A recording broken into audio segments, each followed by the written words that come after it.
오늘은 대강절 첫 주입니다.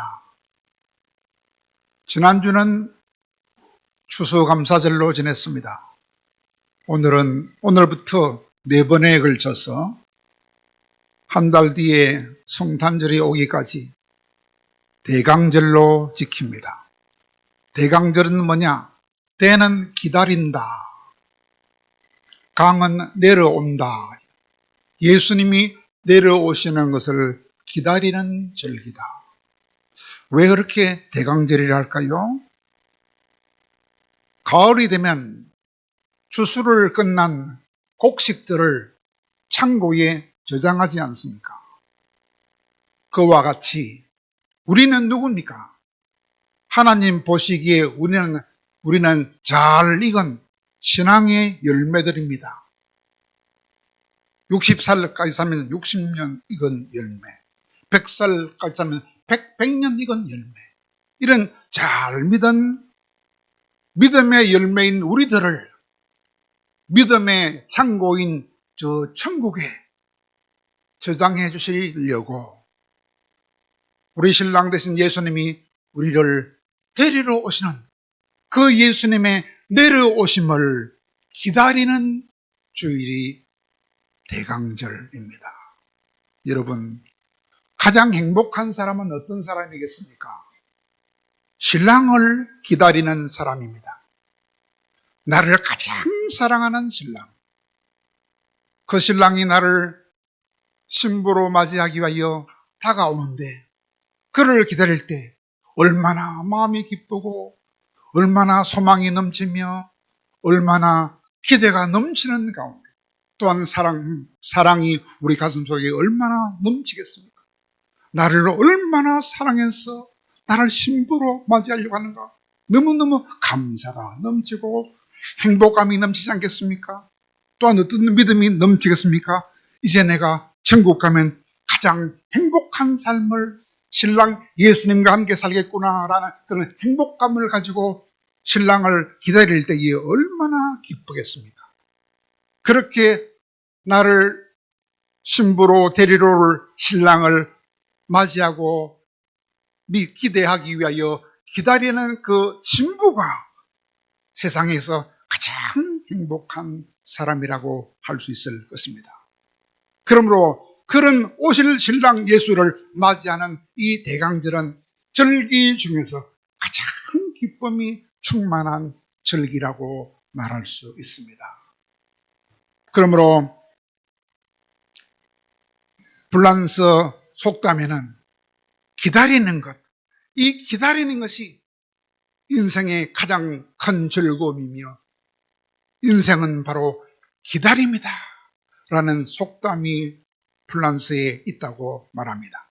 그러면 기다림은 참으로 기쁜 것이며 참으로 행복한 것이며 참으로 아름다운 것이라고 말할 수 있습니다. 그러므로 기다림이 바로 인생이다라고 속담이 있다고 말하지 않습니까? 거기 한 걸음 더 나가서 기다림은 그냥 인생이라고 말하기보다는 기다림이 바로 신앙이다라고까지 말할 수 있을 것 같습니다. 왜 신앙은 왜 그렇습니까? 나를 신부로 맞이하기 위하여 나를 훈련시켜서 나에게 모든 것이 신랑 예수를 닮아가는 것, 신랑 예수를 온전히 닮아가며 내 인격이 온전하게 익어가는 귀한 믿음의 시간이 신앙의 시간이기 때문에 기다림은 인생이며 기다림이 바로 신앙이다라고까지 말할 수가 있는 것입니다. 그러므로 우리들은 우리를 머지않아 데리러 오실 그 예수님을 확실히 믿고 그 예수님을 잘 기다림으로 말미암아 천국에 가서 예수님과 더불어 영원토록 행복을 누리는 복된 우리 모두가 되기를 간절히 바랍니다. 진심으로 사랑하는 두 처녀 총각이 있었습니다. 그런데 총각이 자기 나라에 있지 못하고 5년 동안 다른 나라에 가 있어야 할 사정이 생겼습니다. 그러자 몸이 멀어지면 마음도 멀어지지 않을까 염려가 되어가지고 총각이 처녀한테 약속을 했습니다. 내가 다른 나라 가더라도 당신을 사랑하겠습니다. 기다려 주십시오. 1년이 되는 날 내가 반드시 장미꽃을 백송이를 붙여드리겠습니다. 그리고 그 장미꽃 속에는 예쁜 카드도 넣어둘 테니까 꼭 카드도 읽어주십시오. 만약에 장미송이가 백송이가 안 되면 나를 기다리지 마시고 백송이가 되면 꼭 나를 기다려서 5년 뒤에 결혼해서 행복하게 삽시다. 그 처녀가 예 하고 약속했습니다. 1년이 지나자 정말로 꽃송이가 배달이 되어 왔습니다. 그런데 세어보니까 한 송이, 두 송이, 99송이 밖에 없었습니다. 그러자 처녀가 실망해가지고 그 속에 카드가 들었다는 사실은 까마득히 잊어먹어버리고 너무너무 실망한 나머지 머지않아 다른 남자한테 시집을 가고 말았습니다. 세월이 흘렀습니다. 5년이 흘렀습니다. 그러자 총각이 크게 성공해서 돌아와 보니까 처녀가 없어지고 말았습니다. 다른 남자한테 결혼하고 말았습니다. 그 소식을 듣고 섭섭했지만은 그러나 꼭 한 번 만나고 싶은 마음이 들어서 어찌어찌 수소문해서 개우개우 찾아가서 한 가지를 꼭 물어보고 싶다고 만났다고 했습니다. 물어보라 하니까 내가 보낸 장미꽃 송이는 받았었습니까? 하니까 예 받았습니다. 몇 송이였습니까? 99송이였습니다. 그러니까 총각이 아닌데요. 그 속에 카드는 안 봤습니까? 하니까 카드요? 카드는 모르겠는데요. 하니까 그 카드 속에 내가 기록해 놨습니다. 99송이 꽃송이도 아름답지만은 당신은 이 99송이보다도 더 아름다운 가장 아름다운 꽃송이입니다. 그러므로 나는 당신에게 100송이를 보냈습니다. 무슨 말입니까? 그 처녀는 약속을 잊어먹었어요. 카드도 꼭 읽어보라는 약속을 잊어먹고 읽어보지 않았더니 남자가 100송이 보낸 것을 모르고 99송이만 보낸 줄 알고 다른 남자한테 가고 말았습니다. 무슨 말입니까? 약속을 잊어버리면 가장 사랑하는 사람도 놓치게 된다는 것입니다. 하나님이 준 내가 너를 꼭 데리러 다시 온다는 약속을 잊어버리면 절망해서 마귀한테 끌려가고 만다는 것입니다. 그러나 우리가 아무리 힘든 행편에 있어도 사랑하는 내 신부감이여 내가 반드시 당신을 다시 데리러 가겠습니다라는 그 예수님의 약속을 꽉 붙들면 우리는 때가 되면 그 예수님이 가장 좋은 예수님이 오셔서 우리를 천국으로 데리고 가신다는 것입니다. 그것을 믿고 기뻐하며 그 예수님을 기다리는 것이 우리의 믿음이요. 그것이 가장 아름다운 우리의 인생이라고 하는 것입니다. 오늘 읽은 본문은 바로 그 약속을 우리에게 해주고 있는 본문입니다. 어떤 약속이 들어있습니까? 회개하고 나를 기다리면 내가 와서 네 모든 문제를 해결해주고 너를 장차 천국에 데리고 가서 나의 신부로 삼아주겠다 하는 약속이 오늘 읽은 미가서 5장의 약속입니다. 오늘 하나님은 미가라는 선지자를 통하여 내가 너를 꼭 데리러 오겠다고 약속해 주고 있습니다. 여러분, 미가는 어떤 사람이었습니까? 미가는 언제 이런 예언을 해 주었습니까? 미가는 어떤 상황에서 이런 약속을 우리에게 들려주고 있습니까? 미가는 그 이름이 무슨 뜻이냐 하면 하나님 같은 분이 어디 있을까? 라는 뜻이 미가라는 뜻입니다. 미자가 아름다울 미자죠. 가짜도 좋을 가짜. 너무나 아름답고 너무나 좋은 그런 미가, 그 제가 만들어낸 말이 한자. 실제로는 한자가 아닌 그냥 히브리 미가입니다. 자관 그 뜻은 우리 하나님 같은 분이 어디 있을까? 라는 뜻입니다. 그 말이 무슨 소리입니까? 그렇게 나는 하나님을 사랑한다 라는 뜻입니다. 미가는 하나님을 너무너무 사랑하는 사람이었습니다. 또한 미가는 어디 출신이냐? 그 고향이 예루살렘에서 32km 떨어진 모레셋이라는 곳이었는데, 그 모레셋이라는 곳은 블레셋이라는 악한 나라하고 남쪽 유다가 경계선을 이루고 있는 그런 국경지대가 모레셋이라는 그의 고향입니다. 그 고향이 거기서 살았기 때문에 그는 항상 국제 정세에 대하여 아주 민감했습니다. 국제 정세에 민감한 사람이 미가였습니다. 그리고 그는 예언하는데 어떻게 예언했느냐? 벌거벗고 예언을 한 예언자였습니다. 왜 벌거벗고 예언합니까? 백성들이여, 죄를 이렇게 지으면 원수가 쳐들어와서 우리 재산을 다 빼앗고 집을 빼앗고 아내를 뺏고 자식을 뺏어갑니다. 다 뺏어갑니다. 라는 것을 몸으로 보여주기 위하여 온몸을 벌거벗은 채로 다 뺏깁니다. 다 뺏깁니다라고 울면서 예언했던 선지자였습니다. 언제 그런 예언을 했습니까?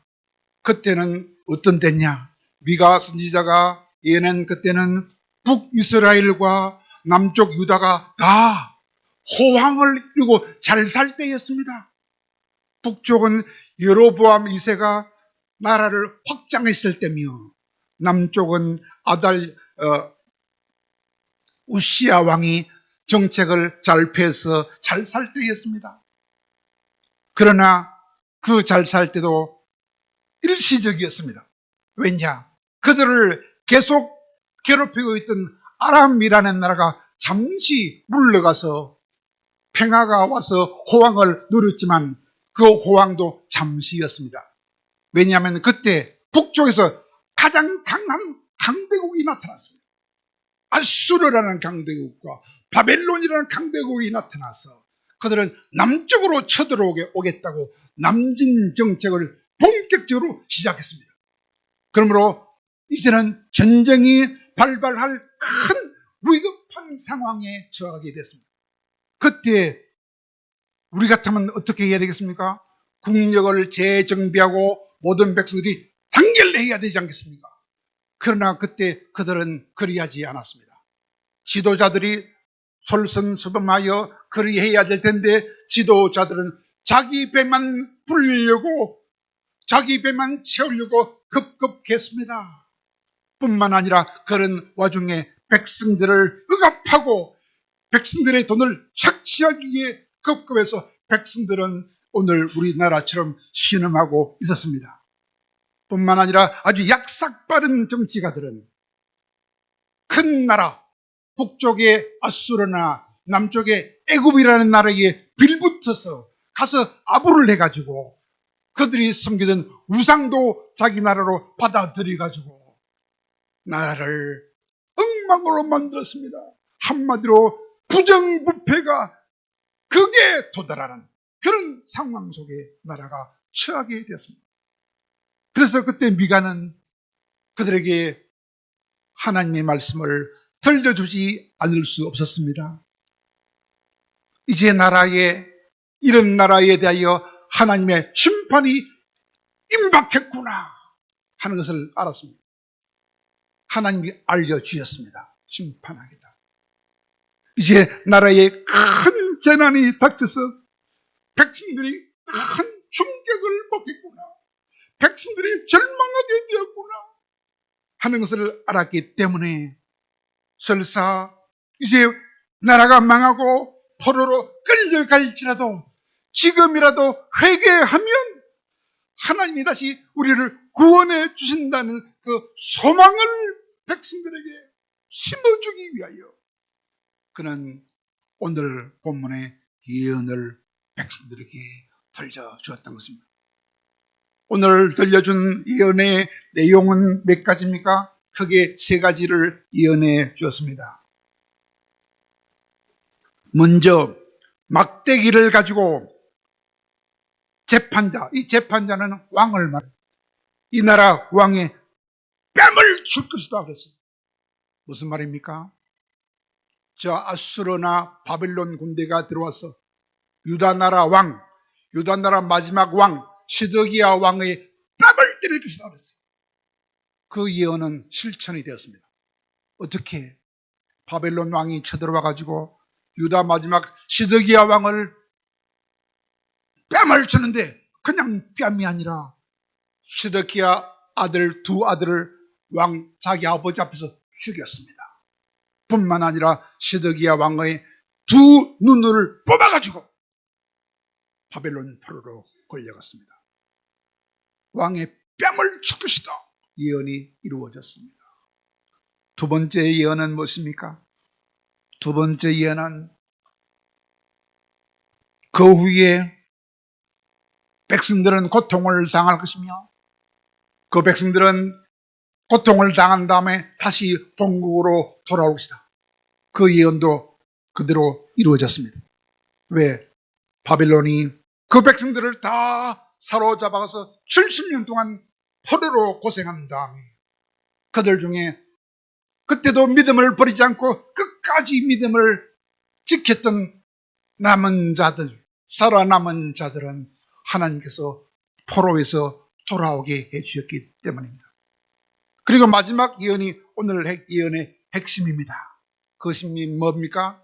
베들레헴을 보고 말했습니다. 베들레헴아, 너는 유다에 있는 많은 고을 중에 가장 작은 고을이지만은 그러나 너에게서부터 이 이스라엘을 똑바로 다스릴 자가 나올 것이다. 이스라엘을 똑바로 다스릴 자는 뭐를 말합니까? 메시아를 말합니다. 그리스도를 말합니다. 예수님을 말합니다. 예수가 이 작은 골짜기 베들레헴에서 나올 것이다 라고 예수님을 보내주겠다고 하나님께서 우리에게 약속을 하신 것입니다. 언제 그렇게 했을까요? 예수님 오시기 735년 전에 그 예언을 미가가 했습니다. 그 예언대로 735년이 지난 다음에 예수님은 이 땅에 오셨던 것입니다. 그 예수님의 오심을 오늘 본문은 예언해주고 있는 것입니다. 그렇다면 여러분, 이런 예언을 백성들이 믿었을 때 어떤 일이 일어났습니까? 그 약속을 붙잡았을 때 어떤 일이 일어났습니까? 세 사람만 예를 들면 먼저 예레미야 선지자는 이야, 우리가 포로로 끌려가도 다시 예수님을 보내주셔서 우리를 구원해 주시는구나. 그 예언을 믿을 때 소망을 가졌습니다. 소망을 가졌으므로 포로로 끌려가기 직전에 자기 고향에다가 땅을 사두었어요. 나라가 망하면 땅 사도 소용없지 않습니까? 땅 사도 소용없지 않습니까? 그러나 그 예언을 믿으니까 소망이 생겨서 땅을 살 수 있는 여유가 생겼습니다. 뿐만 아니라 다니엘도 그랬습니다. 하나님이 우리를 붙잡아 준다는 소망을 믿었을 때에 다니엘은 사자굴 속에도 들어갈 수 있습니다. 뿐만 아니라 그 예언을 믿었을 때에 다니엘의 세 친구는 보통 때보다 7배나 더 뜨거운 풀무불 속에도 들어갈 수 있었던 것입니다. 그렇다면 우리도 그 약속을 믿을 때에 어떤 일이 벌어집니까? 비록 힘든 세상에 살고 있지만 예수님이 오셔서 우리를 도와주시고 우리를 데려가 주셨다 그 약속을 믿으면 우리의 어떤 고난도 이기며 슬픔도 이기고 그 예수님을 기다림으로써 말미암아 그 예수님의 도움으로 모든 어려움을 이겨내고 머지않아 예수님의 품에 안겨서 천국으로 올라갈 수 있게 된다고 하는 것입니다. 그렇다면 그 예수님이 강림하신 것을 믿고 기다려서 우리의 모든 문제를 해결받고 장차 천국 가기 원하면 우리가 해서는 안 될 일이 무엇입니까? 두 가지만 말하면 불신과 불입니다. 하나님의 말씀을 불신하고 악한 일을 행하면 안 된다는 것입니다. 왜 그랬냐? 미가 시대 때 이스라엘 백성들이 그 하나님을 믿지 아니하고 악한 죄만 짓다가 나라가 망하고 그들은 비참한 포로로 끌려갔기 때문입니다. 지금부터 한 7년 전 5월 달에 미국의 뉴욕에 살고 있던 구리 광산 부호 할머니가 있었어요. 구리 광산을 잘 해가지고 부자가 된 할머니. 그 할머니가 104살이 되어서 죽었는데 그 할머니 이름은 클라크라는 할머니였습니다. 죽으면서 후손들에게 유산을 남겼는데 3,200억이라는 유산을 남겼습니다. 그 유산 중에 203억이라는 유산을 떼가지고 자기가 알고 있는 먼 손자빨 되는 헨리라는 사람한테 유산을 물려줬어요. 자기 재산을 관리하는 변호사들한테 여보게 저 어디 살고 있는 내 헨리라는 손자가 있는데 그 손자한테 203억 원을 유산으로 물려주게. 근데 그 헨리라는 손자는 자기 할머니가 그런 엄청난 203억 원을 물려주었다는 사실을 몰랐기 때문에 그는 노숙 생활을 계속했습니다. 거지 생활을 계속했습니다. 그러다가 그해 12월 26일 날 영하 12도가 계속되는 겨울 추운 날 미국의 와이오밍 주의 한 철도 역사에서 몸이 온도가 떨어져가지고 저체온증에 걸려가지고 얼어서 죽고 말았다 했습니다. 여러분, 할머니가 203억이나 되는 많은 돈을 유산으로 물려줬지만은 그것을 몰랐기 때문에 그는 거지처럼 살다가 얼어 죽고 말았습니다. 여러분, 우리도 마찬가지입니다. 우리 예수님은 우리를 가장 사랑해서 장차 천국으로까지 데려와서 영원토록 행복하게 살고 우리를 데리러 오겠다고 약속해 주셨지만 그 약속을 믿지 못한다면 우리는 이리저리 마귀한테 끌려다니다가 결국 지옥으로 가게 되고 마는 것입니다. 그러므로 우리가 해야 할 가장 중요한 것은 예수님이 나를 사랑하여 나를 데리고 온다는 약속을 굳게 믿고 어떤 어려움도 극복하고 기쁜 마음으로 기다리다가 그분을 만나서 천국 갈 수 있는 우리 모두가 되어야 할 것입니다. 여러분, 꿈을 이룬 사람, 세상에서 가장 성공한 사람, 그런 사람들의 특징이 무엇입니까? 그들은 오래 기다릴 줄 아는 사람이었다고 하는 것입니다. 기다릴 수 있는 사람이라야 승리한다는 것입니다.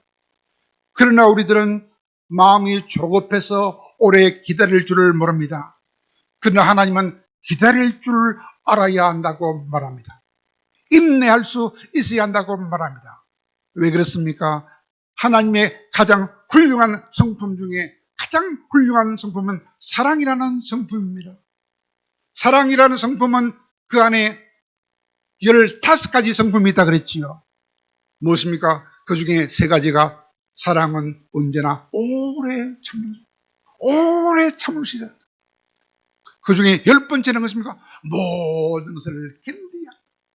그 마지막 15번째는 것입니까? 모든 것을 견디느니라.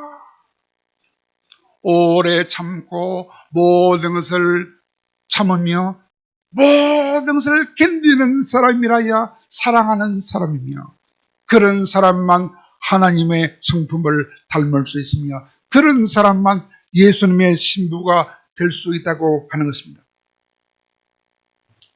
그러면 우리는 인내를 배워야 합니다. 그런데 인내를 배우기란 쉽지 않습니다. 참으로 기다리기는 쉽지 않습니다. 그러나 좀 더 쉽게 인내하고 좀 더 쉽게 견디고 좀 더 쉽게 기다릴 수 있는 방법을 알려주는 사람이 있습니다. 그것이 무엇입니까? 그냥 견딘다고만 생각하지 마십시오. 견디는 그 시간이 하나님을 섬기는 시간이라고 생각해 보십시오. 그러면 견디기 쉬울 것이며 기다리기 쉬울 것이다라고 알려주는 분이 있습니다. 내가 그냥 견디는 것이 아니고 내가 견디고 있으면 이것이 하나님을 섬기는 것이다 라고 생각하면, 내가 견디고 있으면 하나님이 내 안에서 나를 위하여 나보다 더한 일을 하고 계신다. 내가 견디면 하나님께서 내 안에서 나보다 더 훌륭한 일을 나를 위하여 하고 계신다라는 느낌이 들면 견디기가 쉬워질 것이며 기다리기가 쉬워질 것이다 라고 가르쳐주는 사람이 있습니다. 누가 그렇게 가르쳐줬을까요? 미국의 유명한 여자 작가입니다. 그 사람 이름은 스토미 오마시안이라는 이름을 가진 작가였습니다. 그 사람이 어떤 책을 썼느냐? 기도할 수 있는데 왜 걱정하십니까? 라는 책을 쓴 스토미 오마시안이라는 작가입니다. 그 사람은 어떤 사람이었습니까? 태어날 때에 자기 어머니와 아버지가 어떤 사람이었을까? 자기 어머니가 정신병을 가진 사람, 정신병. 자기 아버지는 어떤 사람이냐? 자기 아버지는 자기를 오랫동안 방치해버리는 사람이에요. 어머니는 정신병자요, 아버지는 한마디로 개구신이에요, 개구신. 딸을 오래 방치해버린 사람. 그런 부모 밑에서 태어났으니까 얼마나 힘들었겠습니까? 얼마나 비참했겠습니까? 그러나 그는 믿음을 가졌습니다. 믿음을 가졌는데 기다리는 믿음을 터득하게 됐습니다. 너무 기다리기 힘들었습니다. 그러나 이 기다리는 것이 바로 하나님을 섬기는 것이구나. 내가 하나님을 기다리면 하나님께서 내 안에서 역사하여 주시는구나. 나보다 더 좋은 방법으로 역사해 주시는구나 라고 깨달으니까 기다리기가 쉬웠고 견디기가 쉬웠다고 말했습니다. 사랑하는 여러분, 지금은 기다릴 때입니다. 지금은 예수님을 기다릴 때입니다. 지금은 자연 환경도 기다릴 때입니다. 모든 나무들이 이제 이파리가 다 떨어지고 내년 봄이 되면 새로운 더 좋은 이파리를 내겠다고 기다리고 있는 때입니다. 우리들도 기다려야 합니다. 우리들도 이 땅에서만 잘 산다고 기다리지 마시고 더 좋은 천국에서 예수님과 결혼해서 더 좋은 행복의 꽃을 피우겠다고 기다려야 할 때입니다. 어떻게 기다려야 합니까? 두 가지입니다. 회개하면서 기다리고 선을 행하면서 기다려야 됩니다. 어떻게 회개해야 합니까? 내 속에 남아있는 교만을 뽑아버리고 내 속에 남아있는 혈기를 뽑아내버리고 내 속에 남아있는 음란을 다 뽑아버리면서 회개해야 합니다. 내 속에 남아있는 남을 판단하는 죄를 뽑아내버리고 내 속에 남아있는 남을 정죄하는 죄를 다 뽑아내버리고 내 속에 남아있는 남을 미워하는 죄를 다 뽑아내버려야 됩니다. 그리고 무엇으로 채워야 합니까? 내 속에 사랑하는 마음으로 가득 채우고 내 속에 남을 용서해주는 마음으로 가득 채우고 내 속에 남을 축복해주는 마음으로 가득 채우고 내 속에 나를 희생하는 마음으로 가득 채우고 내 속에 날마다 감사하는 마음으로 가득 채우고 날마다 내 속에 찬송하는 마음으로 가득 채우고 날마다 내 속에 천국의 기쁨으로 가득 채우면서 나를 위하여 목숨도 바쳐서 사랑해 주신 그 주님을 맞이할 준비를 하면서 기다려야 하는 것입니다. 그렇게 회개하며 날마다 다른 사람에 대하여 선을 행하며 기다리고 기다리면 우리 마음이 기쁨으로 충만하고 황홀한 행복감으로 충만해서 예수를 기다리면 주님은 머지않아 오셔서 사랑하는 내 신부야 내 품에 안겨서 천국에 가자 할 날이 온다는 것입니다. 그렇게 주님을 기다리되 내 속에 있는 모든 죄악을 다 제거하고 내 속에 항상 하나님의 사랑으로 충만하게 채우고 다른 사람을 섬기는 사랑으로 충만하게 채웠습니다. 머지않아 주를 맞이하여 기쁨을 누릴 그 기쁨의 행복감으로 가득 채우면서 주님을 기다림으로 머지않아 오실 주님을 맞이하여 주님과 함께 천국에 올라가서 영원토록 행복을 누리시는 귀한 여러분들이 다 되시기를 간절히 바랍니다.